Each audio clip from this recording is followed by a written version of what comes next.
Okay, and we are live. Hello and welcome everyone to the Naked Ambition podcast, where we speak with people all over the world who are making an impact in leadership, innovation and design. So hello to everyone out there who is joining us live today. We're so grateful that you have jumped on.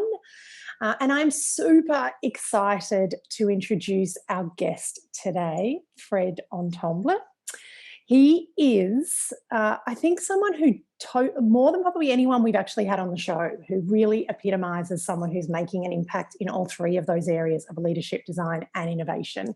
He is the co-author of the Invincible company, which has just been released a few months ago.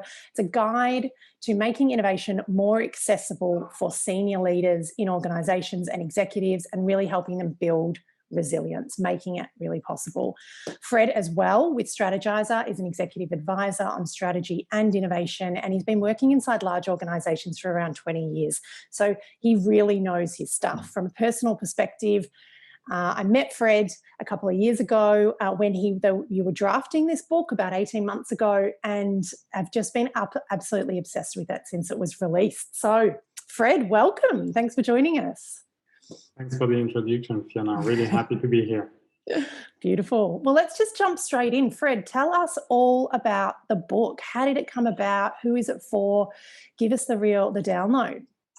Yeah, so I'll just share my screen here to answer that question, because it's hard to talk about this book without talking about the previous books in the Strategizer series. So it all started in 2009 with this book that, that I know, and maybe other people listening today know, called Business Model Generation, with this tool called the Business Model Canvas that is quite widespread now, used by startups, from startups to very large organizations, to map your existing business, or also in innovation to map your new business idea.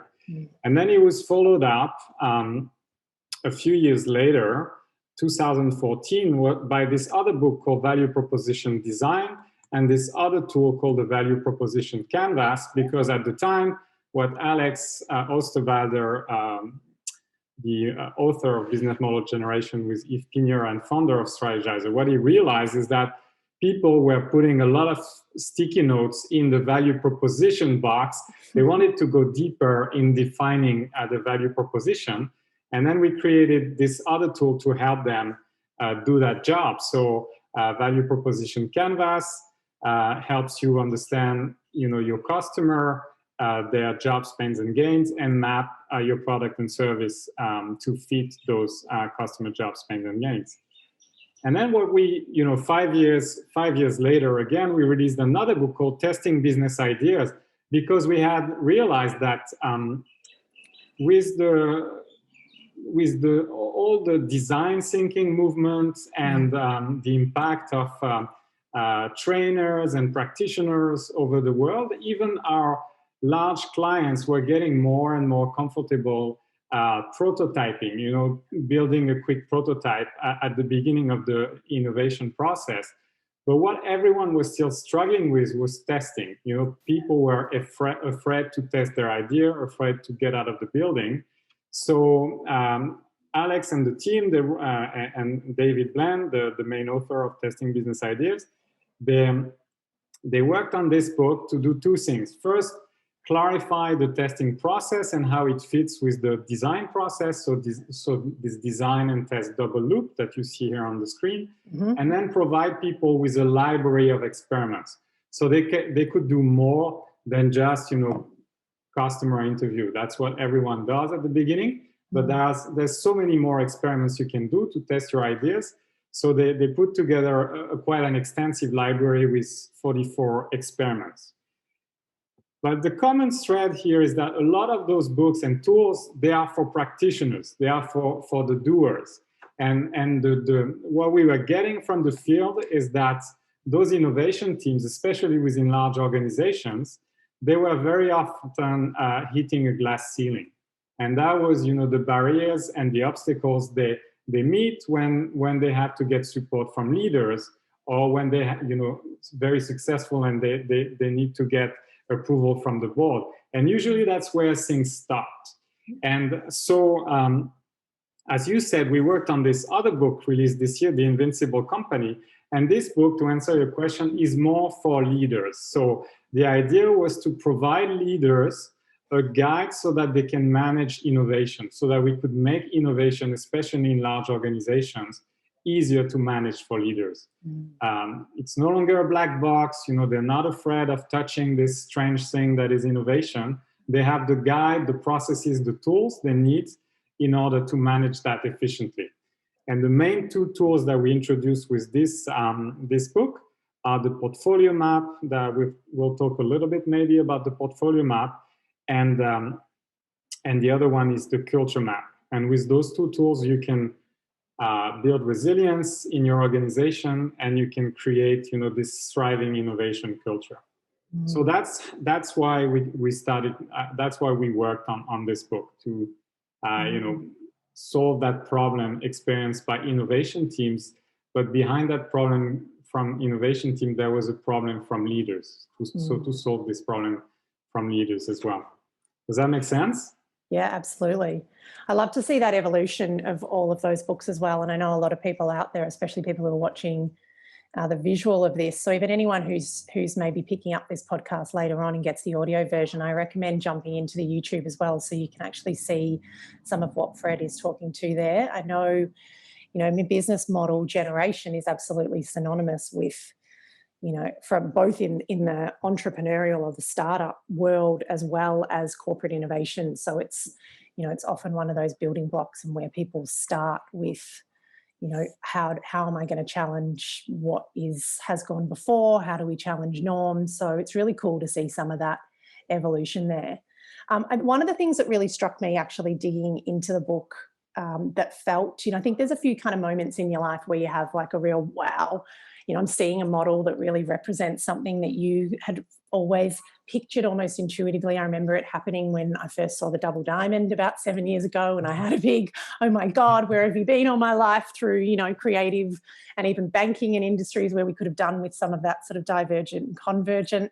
And then seeing this sort of explore and exploit portfolio. So the way that you have presented that, and maybe we can share the visual in a moment, but talk to me a little bit about, how that as a concept came up with you as a team. Because I know you, Fred, specifically at Strategizer, your sweet spot is really the business model patterns as well, isn't it? And exploring some of those sorts of patterns. So do you want to talk to us about maybe where some of these pieces fit and how they help companies? Yeah, so I mean, let's start with the first part of your question. So and I'll share the visual that you're referring to. Yeah. So that people can see as well. So again, we said, okay, let's write this book so that we can help build resilience. And it took us a couple of years to write the book. We did a lot of research. And one pattern that we saw, or one common characteristics from those companies that we call invincible companies. I mean, no company is invincible. That's just a fancy title. But the companies that build resilience, meaning that they are able to withstand shocks or withstand disruption of one of their businesses and continue to thrive. Those companies are not only working on their existing business. They're not only working on growing and improving their existing business. That's what we call the exploit world and the exploit portfolio. They're also in parallel exploring new ideas. So new product, new services, completely new business models. They're constantly searching for those new ideas, new businesses new ideas that could become the businesses of tomorrow for them. And that led to the creation of the tool, where we say, okay, let's make it explicit. If they're doing those two things and those two things are different, then let's show that the two portfolios are different. They share some characteristics, like the axes have similar characteristics. Like on the exploit portfolio, you have the return on the vertical axis, and usually companies organize that by profit or by revenues, etc. And on the horizontal axis, you have the risk. We call it the death or disruption risk. So And if you look at the Explore portfolio, then you have similar logic. You have a return on the vertical axis, but it's not a real return. It's a potential return. It's an expected return. And then in terms of risk, it's not the actual risk of disruption or death of your business. It's the innovation risk. So how much risk is there in your new idea? How much have you de-risked this idea so far? So the logic is the same, but we separated the two to make it explicit that you have to manage those two things separately. And now to come to the practical answer to your question, because I think that's also quite funny and quite telling. How was this tool created? Usually, it was created in the way we created most of the new tools in the book, and I think that's how they worked in the past as well. Basically, Yves Pigneur and Alex Osterwalder got locked in a hotel in the middle of the Swiss mountains for 3 days, and they just prototyped for 3 days. And at the end of the 3 days, they had a model. Then they tested it with some friendly advisors, people they knew. Then, once they have a more mature model, they test it on Twitter, on LinkedIn, get some feedback, then test it with clients, etc., etc. And after a few iterations, you land on something that is robust enough to be used with our clients and to end up in a book. Thanks for sharing that as well, about how that was something we wanted to get to. How does this work in practice, coming up with these new models? I think that's something that's quite cool about the Strategyzer brand and the way that you work as well. It is really living and breathing, a lot of what you talk about. We do need to be testing these, and they have to come from somewhere, and test them early and test them, get that peer review happening, and then get customers as well next. Yeah. So, talk to us as well, let's stay on this for a little while. We can not necessarily have the model up, but even just, it's balancing, and see people even thinking, looking at this from executives, it's like, yep, love the model, intuitively it makes sense, but that's hard, isn't it? These organizations that we're talking about that are really good at maintaining that risky portfolio and keeping some of that going, and then also making sure that they don't let go of the current business. So there are, some of those. Can we dive a little bit into some of those other characteristics? Because presumably it's not the same people that should be managing what's going on up in Exploit as it is in Explore. But equally, we don't want people hiding innovation in corners of the organization either. Yeah, and maybe I'll also share another model that we use to when we talk about those kind of topics. We use this model that let me just give me one sec, because I think that's one of the key ideas when we work with people around helping them with their innovation challenges. They come with an innovation challenge, and as long as they only talk about innovation, it's very hard to help them. So one of the things that we do is we use this very simple model where we talk about the fact that there's not one kind of innovation. There are different types of innovation, and the three main categories we use are efficiency innovation. You're improving processes, you're improving your existing business model, maybe refining your existing value propositions. That's making what you have better or more efficient. And then you have sustaining innovation, where you're replacing or extending value proposition, you're creating new channels, you're going into new geographies with what you have, creating those additional revenues by doing this kind of innovation. And then you have truly transformative innovation, where you have new business models, new value proposition, an entirely new growth engine. And then when you dive into some of the questions that you asked, like, what should my process look like? Where should people be? Should they be in an innovation lab that is in a different building from the rest of the organization, or should they be embedded into the business units because that's where the work happens? You can end up in an argument, but actually when you go into the type of innovation you're after, then it becomes a lot clearer. If you're after efficiency innovation and your innovation focus is around delivering cost savings or making better processes or only improving what you have today, then of course you're going to work close to where close to the business units, close to the resources, etc. Yeah. Now let's say you're working on something that's very disruptive, very transformative, that's, you know, sounds scary for the rest of the business. Then you better ring fence the team that works on that subject, and then, you know, might make sense to isolate that team from the rest of the organization. So there's not a one-size-fits-all answer. It really depends what type of innovation you are after. So one thing that I've learned is that, you know, I try never to talk about innovation. I try to talk about, you know, which type of innovation are you after, and then we can have a better conversation.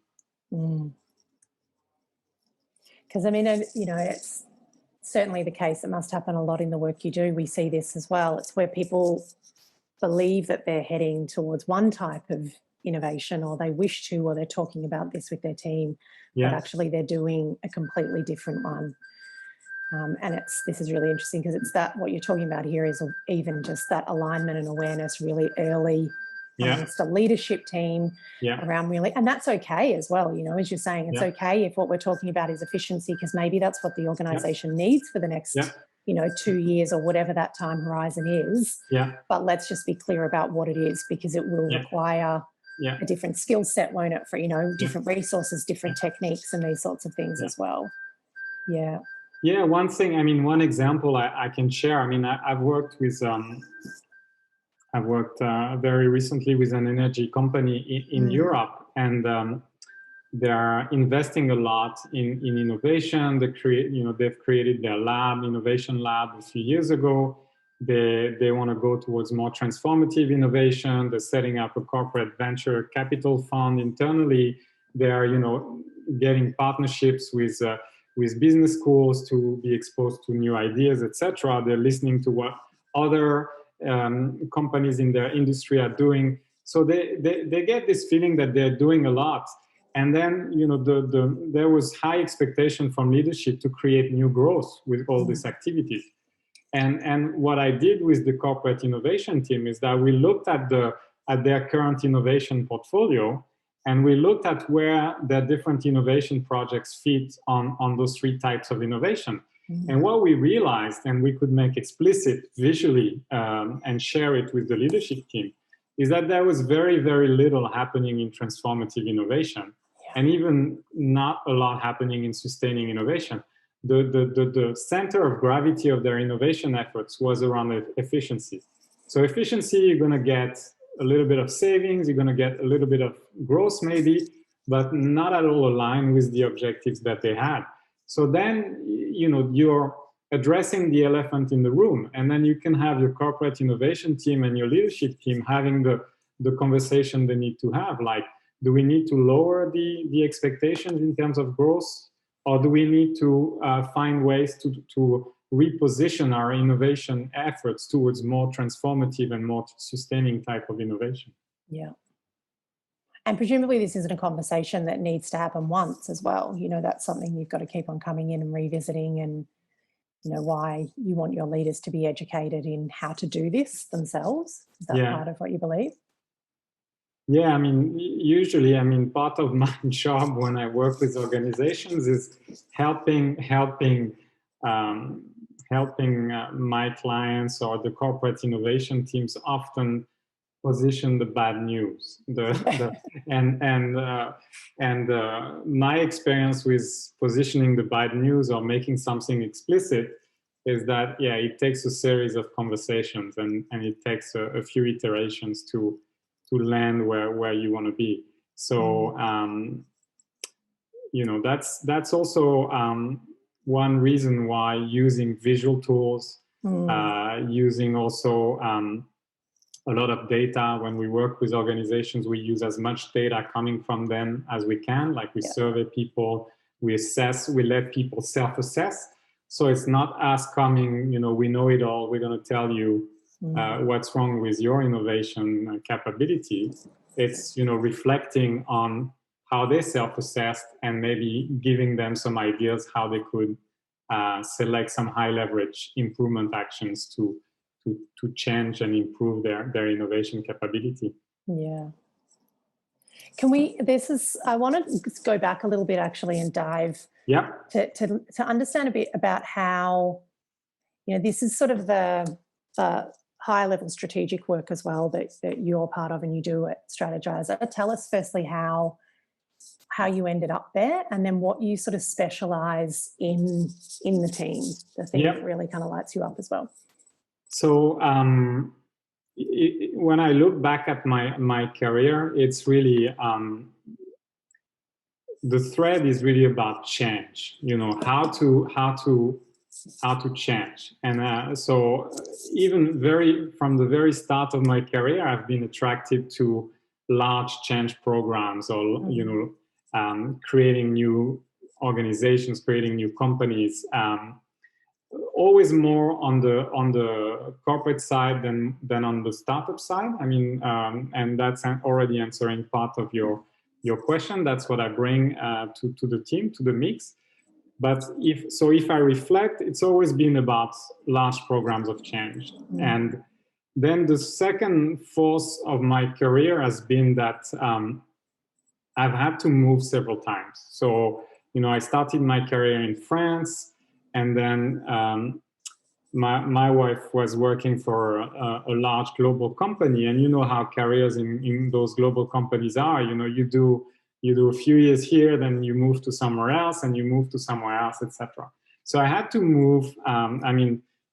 We didn't have to move every 2 years, but I had some pretty big moves. So from France to Switzerland, where we spent 7 years. It seems like not a big not a big move, but it was actually culturally, and it was already a big move. And then from Switzerland to Australia in 2012. And every time I moved, I had to reinvent myself. So when I arrived in Australia at the end of 2012, what happens, I don't know if you're familiar with that, but when you come to a new country, nobody knows you. So when you're trying to get a job, they're taking a risk on you.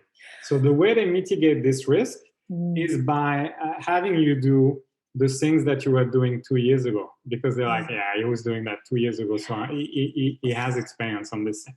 Yeah. So you end up doing the things that you don't want to do anymore, because I like change. The things I was doing 2 years ago, I no longer want to do it.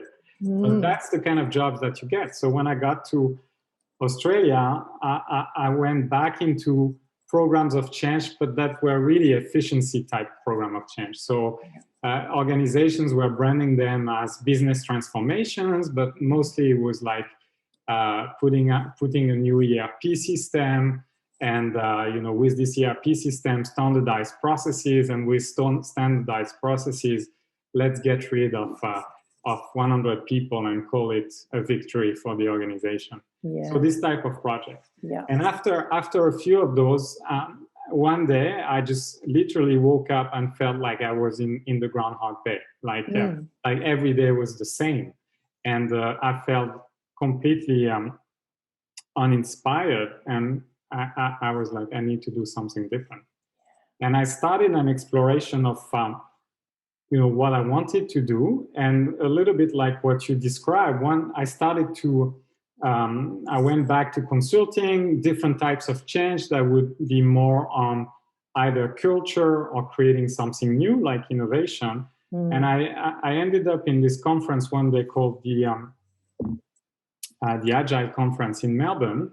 And in one of the keynotes from a guy called Pete Cohen, who became a friend. Oh, yes. Yeah. And the keynote was like the business model canvas, the lightsaber for the business analyst. And I saw this tool, and it's a little bit what you described with the double diamond. It was a aha moment for me. Like, I can really use that tool either to help organizations work on their current business, or to work on new business ideas, etc. And I started to look for work in that area.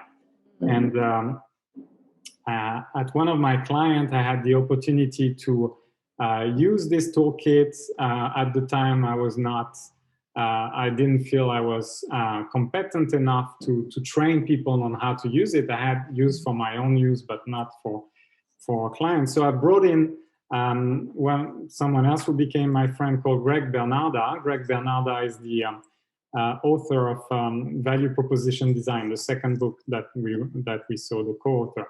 And Greg, trained all those change agents in this organization and coach them through an innovation process to see how they could change their business model. He was in the aged care industry, and I was so impressed by how the energy that he was creating, the opportunities for cultural change, and the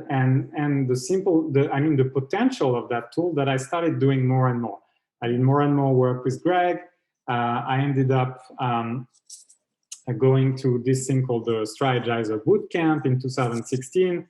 Then I met, when, at least I know that in any field, at some point you want to meet the master. And I felt like in 2016, I was meeting Alex Osterwalder and Yves Pigneur.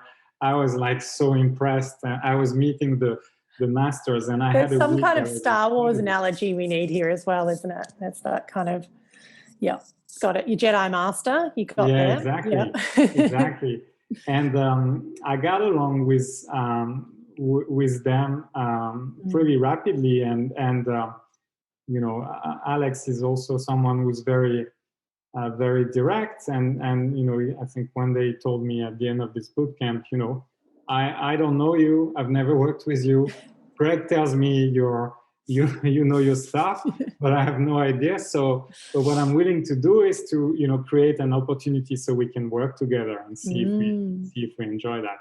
And that happened a few months later. We did a project together, and then I was receiving so much work from Strategizer that it made sense for me to join full time, and that happened a few years ago. Yeah, a couple of years ago. Yeah. So I really love that. That world, yeah. And thanks for sharing that, because I think it's, there'd be some people who are listening to this at all levels who maybe want to make that jump, especially in a year like we've had, into something that's really meaningful. They have that vision like you do, but then, what are the steps that you actually need to take? And, like all of this, there's no direct path any way through, but it is just that, seeing another door of opportunity, knocking on that door, opening that door, and trying to, find, I think it's a really nice representation of that evolving journey of your career. If you have an idea, I think, of where you want to go. On the other side as well, I think, Fred, it really represents what I think is great about, and we need to see more of in innovation, around people being really open to bringing each other up. And sharing ideas, and even, at that next step, even maybe seeing some of our organisations that operate within the same industry doing some of that as well. So that kind of coming together and sharing ideas. So that's really nice. Yeah, absolutely. I mean, the work in innovation is tough enough. You don't want to be doing that on your own, we've been thinking a lot about how we can create some communities as well that build resilience for this those type of professions. I mean, there is this idea that many people share in large organizations that innovation is career suicide, and I mean, I don't agree. I think we're getting more and more awareness that innovation is key. It is a key strategic driver for large organizations. But still, it's a pretty tough job because you feel like you're swimming against the tide all the time. And if we could create some communities so that they can, people can get like a support group, I think that would be really, really, really good. Yeah.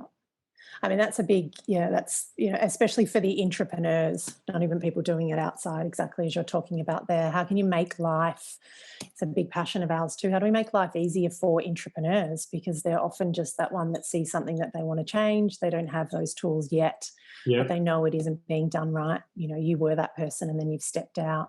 Yeah. I'm really keen to dive into some of, and I've seen you at the Strategizer Bootcamp talking to this with a lot of passion, you know, the impact that sort of business model patterns can have. Can we talk a little bit about that and, you know, maybe where that fits in the wider, because this is an interesting concept.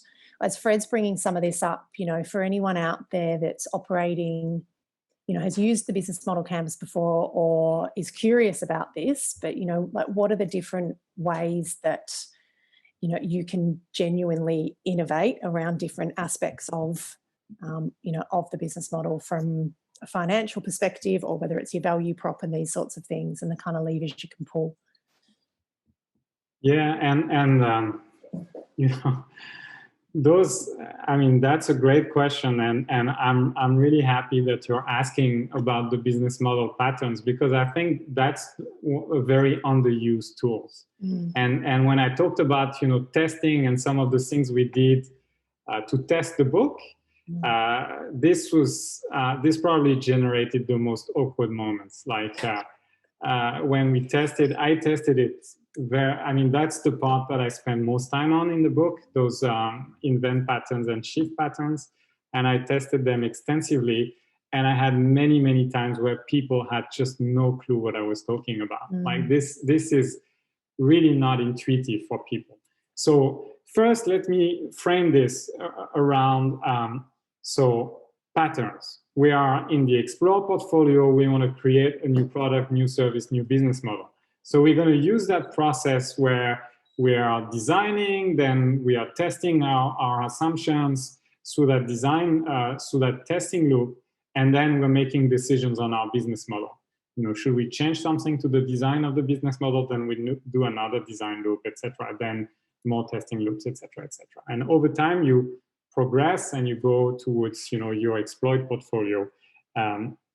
So one way that we can improve the design to increase the expected return of your idea is by using some, what we call those business model patterns.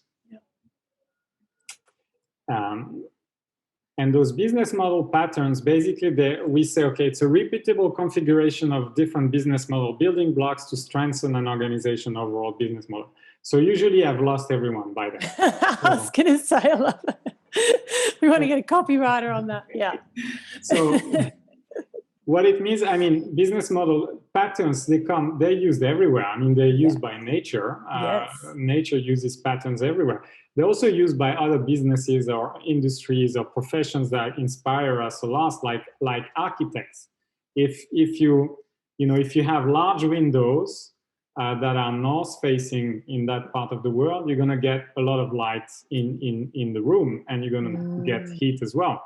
If you think of different places in the world, like the Swiss Alps where Alex lives, and you go in the mountains, then you're going to see a different things happening from an architectural perspective. You're going to see wider walls and smaller windows. And why is that? Because that's a better way to conserve heat. So basically, those patterns, that's what it is. It's configurations that deliver a better outcome, like wider walls, smaller windows, better for heat conservation, better outcomes in the Swiss Alps. So in business as well, we can use patterns. There are certain configurations of, you know, the building blocks of your business model that lead to better outcomes. And we worked on those. And basically, in the book, we have created two libraries. One library that we call the invent pattern, and that's almost something. Okay, so if you're in a startup, you're creating a new business from scratch, you can create it from scratch, really, but you also can use a pattern saying, okay, what if I use this pattern? And then it's a little bit like a coloring book, except you're not coloring in the line, but you're just creating your business model building blocks based on an existing pattern. And of course, it's not to be applied without thinking. It's a design tool, so it's a way to trigger better thinking on the type of outcomes you could get with your business model. Yeah. And then you have different patterns that are called shift pattern, where you have an existing business model in an organization that you are in your exploitation portfolio now, in your exploit portfolio, and this business model is declining. And then you can use patterns to get it from something to something else. You can use patterns to improve your business model and put it back on a growing curve. So if we look at the other interesting aspects of using business model patterns, and I'll try not to get too conceptual here, but one thing that is really important for us is that very often people equate innovation with the product or the service. So in our terms, they are in the middle box here are called the value proposition. But what we try to show with patterns is that you can have innovation happening in any area of your business model canvas. You can innovate by having, around key resources or key activities, or around partners that you bring on board, or around the channels, or the type of relationship that you create with your customers. So we have all those different patterns that we call with those fancy names: resource castles, activity differentiators, scalers, etc., revenue differentiators, cost differentiators, margin masters, and then in the front stage, market explorers, channel kings, gravity creators. So we're trying to give people some formulas that they can get inspired from to design a better business model. The thing that I love about this, and I remember this was a big aha moment personally in the boot camp as well, when you sort of started to show the different connections and some of the examples of how companies do it. And I suppose some of the reality might even be some of those companies didn't even realize that they were doing this, when they were successful, and some others have been really deliberate or may have shifted and adjusted things to make that happen. But the nicest thing about it is that where even if someone's an entrepreneur or, so we would definitely see sometimes in innovation, once something works, everyone keeps on trying to copy that thing. This is something we as an organization did and this worked, without really understanding that quite a few forces were probably at play in these sorts of patterns that were going on. So one, it's like letting people kind of see behind the curtain around what actually were the building blocks. And then truly with this being able to replicate it. I mean, you're absolutely right, and the example that comes to mind when you speak is about this one here called Channel King. So your channels are here. It's how your value proposition gets delivered to your customers, or how your customers are aware of your value proposition. And in those Channel Kings, we talk about companies like Dollar Shave Club. Razors for men, usually sold in retailers. That's how it's always been done. Then, Dollar Shave Club comes, they sell direct to customers with their value proposition, and they're very successful. And then suddenly everyone wants to do the same thing. Oh, let's go direct to the customer. But when we look at the pattern, then we can say, oh, be careful, because if you go direct to the customers, they need to know you exist. So there are some activities you need to do around marketing, around communication, etc., so that they know you exist. Like in the case of Dollar Shave Club, this was only possible because they managed to have this communication that went viral, YouTube videos that were seen millions and millions of times. So they managed to get their name out in the market. If you don't have those activities here, then you can try and go direct, but you'll never access any customers. So, working at the level of the pattern, you can say, okay, for something to happen here, you also need to have something happening here. And maybe you didn't realize, but there's a need for marketing activities to be radically different from what you do today here. It's kind of I felt at the time as well, it is not the only reason, but it is one of the reasons that innovation in the enterprise does get so complicated, because you have so many different departments operating with their own individual strategies. To pull some of this stuff off, you need things working symbiotically. It's what the marketing team could be really revolutionary and really innovative, and then running off with, different concepts again that they've been inspired by. But as you said, without, you know, something else to back it up, or without, you know, using this strategy on the right channel in the right circumstances, it may fail. And you may not know why, and it gets blamed on something else. So it's sort of it's almost like giving people a kind of a paint by numbers rather than just getting people to copy the painting. And even just as a, you know, helping them think clearly, like, what is that choreography of thought? What needs to happen first for this to happen? And something quite cool that makes it a lot more achievable, I think. Absolutely, And if I go to the next one, Fiona, where we talk about shifts, and the reason why we also created those shift patterns is, you know, this idea that, you know, business models expire like yogurt in your fridge, and there are some examples here, and this idea that when you start to see the signs, you can work on improving your existing business model by using some of those shift patterns as well. So it works like, you have your original business model, you apply the pattern, and you create something on top. And that creates an interesting dynamic because, of course, your existing business model is still active. You still have customers to serve and products to deliver or services to deliver, etc. But some of those shift patterns, you know, from product to service, that's probably the one we see the most. I think when we ask the questions, you know, what shifts are front of mind for you, or what shift could you think of, that's probably number one that comes. But there are other ones, like from low tech to high tech, from you know, selling to creating a platform business, front stage, you know, from how do you go from a niche product to a mass market product or service, B2B to B2B2C, low touch to high touch. That's a little bit counterintuitive, but we see that as well. Backstage driven, from dedicated usage to multi-usage of a key resource, from asset heavy to asset light, from closed to open innovation, and you know, in the revenue profit formula driven shift, from high cost to low cost, transactional to recurring revenue, and conventional to contrarian. This one is a little bit obscure, but it's this idea that, you know, to increase quality or perceived quality by the customer, you need to increase cost.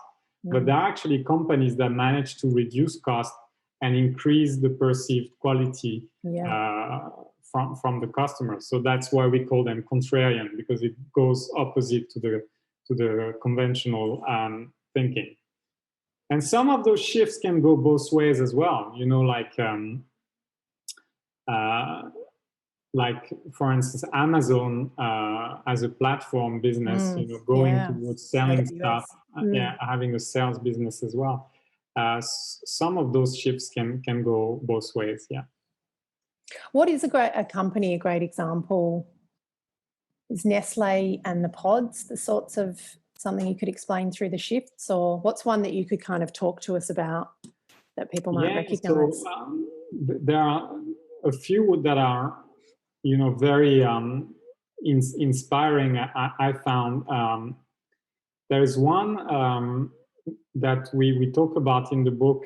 Maybe if we use the main ones, like from product to service, this company called Healty that sells tools, and that at the beginning of the year 2000s, working with building companies, and realized that, you know, some of their customers, they didn't want to buy tools, they just wanted to use tools and always have tools that are available, that are at the right place, and that are working.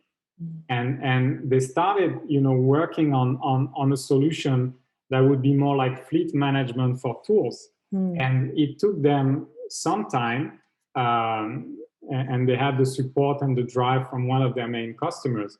But in parallel to their existing, you know, selling tools business model, they created this fleet management offer. And what I found really interesting in this case is that a few years later, the global financial crisis happened, like 2008. And what the CEO of the company that we interviewed for the book, Dr. Christopher Luce, what he said is that basically when the GFC happened, everyone stopped buying tools. Everyone stopped Yeah. purchasing tools. So, because I mean, think about it. If you're building companies, you have less business, and with the business that you have, you can use your old tools. It's not the moment where you're going to buy new tools.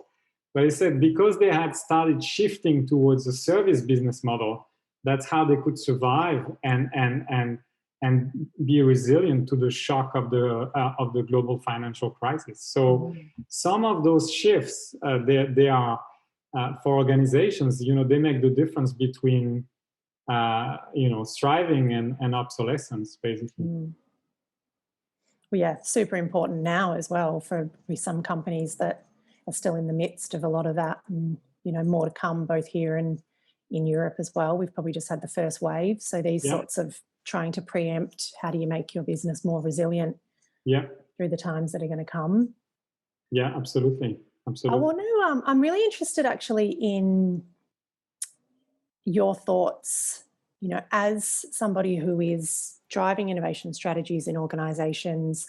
I think, as corporate innovators in the work that we do and what we're trying to do, often, when we're thinking about we want to create something new, how do we serve the needs of end users, the customer, obviously, the internal stakeholders, or, at some unknown market at large. But what we maybe don't ask ourselves in every case is how will this thing, technology, innovation, whatever we're creating, actually impact society at large? And that's something that, as a growing movement, we're seeing it in more organizations. I'm interested in your take on that, even as an individual and from a company perspective, however you want to take it. Yeah. I mean, that's also a discussion that let me just stop sharing that. That's also a discussion that we have with, that we can have with the three types of innovation. When you work on efficiency innovation, maybe you're working on some cost savings, maybe you're working on something that's going to create more revenues, more profits in an organization that might be traditional and focusing primarily on delivering shareholder value. So that's when you work on innovation in this context, that's what you're contributing to. Then you have the situation where you're working in sustaining innovation, so you have all the energy that comes from creating new products, new services, etc. You have this startup feel, and people feel energized about that. And even inside organizations, especially people who have been on the exploit side, when they get on those kind of projects, they are very, it can be quite energizing. But then if you take, a couple of steps back, sometimes the impact is pretty limited. I mean, one of the example I use a lot is, the strawberry flavored Kit Kats. And the strawberry flavored Kit, I mean, it's a real example. I mean, that's innovation, that's product innovation. Is, having a strawberry flavored Kit Kat going to change the world? Probably not. It's probably not even going to change the world for Nestle. It's probably a very small impact for them. So in those kind of circumstances, if I reflect back on, the impact on the individual, the impact on the organization, and the impact on society. So when you are on efficiency, I feel very often the impact is limited everywhere. People don't get excited about cost cutting or, improving the process by 0.5%. When you go to product innovation, very often you can create something that has a meaning at the personal level, but for the end company or for the society as a whole, maybe the impact's not that great. When you're going towards transformative innovation, then that's where, from a personal perspective, the stakes are high, it's highly energizing, etc. From the company's perspective, it's also the stakes are also high. So you're working on something that could have a huge impact for the company. I mean, think about the example of Hilti that we talked about. Or think about an example we use a lot as well, AWS within Amazon. I mean, when they created that, this is something that's substantial. That's not something small on the side. That's not a strawberry flavored Kit Kat. That's another business that's significant. Then there is the third dimension, the societal impact, and then that's a case by case, you know. And I feel in some contexts you're gonna get, you know, the personal impact, the company impact, but the leaders in the company just don't think about, you know, what is it that they contribute to society as a whole. It's just it feels like they're beyond the boundaries of what they can impact. And other leaders, and those are the leaders that, you know, who inspire me the most. That's how they think. You know, I remember 2 years ago, I went to the Drucker Forum, and there was one panel where you had Paul Pullman. You know, it was actually one of his last days as the CEO of Unilever. He was, and then you had other CEOs on the panel. And then you had one who was talking about the world and other who were talking about their companies. And this was really striking, you know, to see a leader that uses their leadership position to have an impact on their company for sure, but on society as a whole. And I think that's where you know, innovation can get really exciting, when you can contribute to those three things, like you're aligned with your personal values, you're creating value for your organization, and you feel like you're making an impact on the world and society as a whole as well. Yeah. And I feel like that's happening more and more. I don't know. Yeah. No, I agree. I think there's more to come there, and it's going to be interesting to see whether it is this kind of push or pull. You know, whether it is these, you know, the sorts of leaders that have that kind of foresight to be able to come up and genuinely a social conscience to want to do it. You know, not in that I'm just responding because I think it's sexy and we want to be the next Patagonia, or, you know, those sorts of examples, but true. You know, someone who truly believes in conscious capitalism, which is a concept, you know, that's been around for a very long time. But how do you bring that into what you do as a business? What I think will be interesting to see is, you know, definitely we see leaders here in Australia doing that and talking about being purpose-led and leading with that mission and really clearly communicating and articulating it. How do you make that link then to the way that they innovate? Because we're still playing catch up in a lot of ways here in Australia. I believe, to sort of some of what we're seeing internationally, definitely in organisations. So, you know, and which probably comes from a lot of what you talk about. You know, if a CEO is the driver of innovation, you know, or your chief entrepreneur, as you talk about it, side by side with them, if they are the ones that are driving it, that will happen organically. You won't need a conscious innovation team as such to be able to do that. So that's probably what will happen first, and we'll need a few front runners to demo that. But I would love to see more of that. I completely agree with you. And sometimes, I mean, I think what's interesting in our work is that we can sometimes create the conditions for more of that. It's not always possible. I mean, I do work one-on-one with leaders as well, and earlier this week I was talking about those topics with a CFO of a large company that's in meat in France. And, you know, it feels stuck. It feels stuck between consumer behaviors that are changing and also retailers that are putting immense pressure on those types of companies. And I'm stuck in the middle. I'm trying to get this company, is the CFO, I'm trying to get this company to survive. I cannot solve the environmental crisis. I mean, I just can't in the 24 hours that I have every day. So sometimes some of those leaders are also under immense pressure.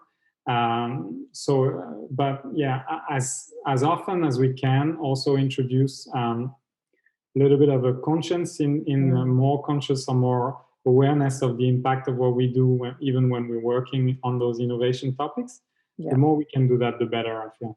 Yeah, that's an interesting point as well, isn't it? And I can completely understand it. So it's easier said than done that leaders should be doing that. It's an interesting question to that sort of leader thinking, I need to keep things afloat. It's even, is there a new market you could potentially capture, you know, that conscious market maybe with something, but that's probably a bigger combo.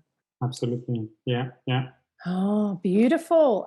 So what I'd love to do with the time that we have left anyway, can you tell anyone who is out there listening, I mean, we know that the book is out. I'd highly recommend people get on it, get it on your Kindle. It's in all good bookstores. Order it from Amazon, we've mentioned a few times. How else can people get in touch with you, Fred? Yeah, they can reach out by email, or go on my website, frederic.etiemble.com, or my LinkedIn, Frederic Etiemble as well, or email frederic@strategizer.com. That's probably, those are the easiest way to get in touch. Yeah. Perfect. And we'll let you know if we have any follow-up questions. Thank you so much for such a generous conversation today. It's been really good to talk about this. I've even picked up a few new things that I hadn't before as well. So it's just been so good to share this, and yeah, really wishing you the best of luck and the team with the book. It's fabulous. And yeah, looking forward to talking to you soon. Thanks, Fiona. Thanks for having me. Thanks so much. Bye, Fred. Bye-bye.